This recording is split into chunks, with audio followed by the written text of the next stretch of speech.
कल्याणमधील ठाकरेंच्या शिवसेनेचे 2 नगरसेवक बेपत्ता असल्याची तक्रार देण्यात आली आहे। नगरसेवक मधुर म्हात्रे आणि कीर्ती ढोणे 16 जानेवारीपासून बेपत्ता।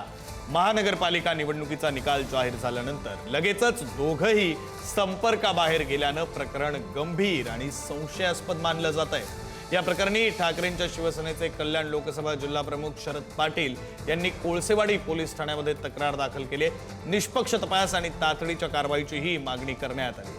नगरसेवकांचे मोबाईल फोन बंद, कुटुंबीय आणि पक्षाकडेही कोणतीही ठोस माहिती नाहीये, तर पत्रामध्ये दबाव, फसवणूक, अपहरण किंवा गुन्हेगारी कट असण्याची शक्यता नाकारता येत नसल्याचं नमूद केलंय। पोलीस प्रशासनाला missing complaint, call details, CCTV footage, शेवटचा संपर्क व प्रवास माहितीच्या आधारे शोध मोहीम राबवण्याची मागणी करण्यात आली। आपले प्रतिनिधी योगेश गोडे आपल्यासोबत जोडले गेलेले आहेत। आपण त्यांच्याकडून या संदर्भातले अधिकचे आणि ताजे अपडेट्स घेऊया। योगेश, नक्कीच बरोबर आहे। या संपूर्ण प्रकरणात गेल्या 16 जानेवारी पासून हे दोन्हीही नगरसेवक बेपत्ता असल्याची माहिती ही शरद पाटील यांनी पोलीस स्टेशनला एका तक्रारीच्या माध्यमातून दिलेली आहे। हे नगरसेवक ज्या दिवशी महापालिका निवडणूक 15 तारखेला संपन्न झाली, 16 तारखेच्या रिझल्ट नंतर हे दोन्हीही नगरसेवक बेपत्ता झालेले आहेत। त्यांचा संपर्क हे घरच्यांना देखील झालेला नाहीये। घरचे आता त्यांनाही आता यांच्याबद्दल काळजी वाटत आहे।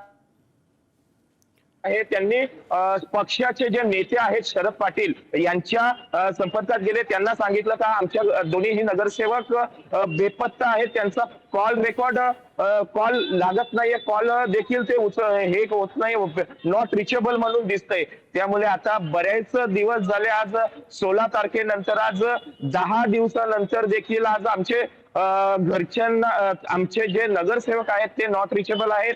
त्यामुळे आता नक्की ते कुठे आहेत, ते कसे आहेत याकडे आता सर्वांचं लक्ष लागलेलं आहे। मात्र शरद पाटील यांनी नुकतीच कोळसेवाडी पोलीस स्टेशन मध्ये एक तक्रार दाखल केलेली आहे आणि त्या तक्रारीत असं लिहिलेलं आहे का आमचे जे नगरसेवक आहेत ते कुठे कुठे मिसिंग आहेत, ते कुठे आहेत माहित नाहीये, त्यांच्या जीवाला धोका आहे, अशा पद्धतीचं हे तक्रारीत नमूद केलेलं आहे। त्याचप्रमाणे त्यांच्यावर जे काही विपक्ष गटाचं दबाव असल्याचं देखील सांगण्यात येत आहे। त्यामुळे आता हा संपूर्ण प्रकार हा कुठेतरी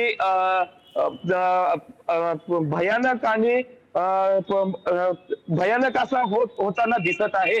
त्यामुळे आता घरचे देखील चिंतेत आहेत। पक्षाची जे ज्येष्ठ नेते ते देखील आता हे चिंता व्यक्त करत आहे। चिंतेपोटी त्यांनी आता पोलीस स्टेशन मध्ये नमूद केलेलं आहे, तक्रार दाखल केलेली आहे आणि निपक्षपाती त्या या संपूर्ण प्रकरणाचा शोध हा सुरू करण्याची मागणी देखील आता त्यांच्याकडून होत आहे। पोलिसांनी देखील या धन्यवाद योगेश दिलेल्या या सगळ्या सविस्तर माहितीसाठी। या संदर्भातले काही अपडेट्स असतील ते वेळोवेळी घेत राहा।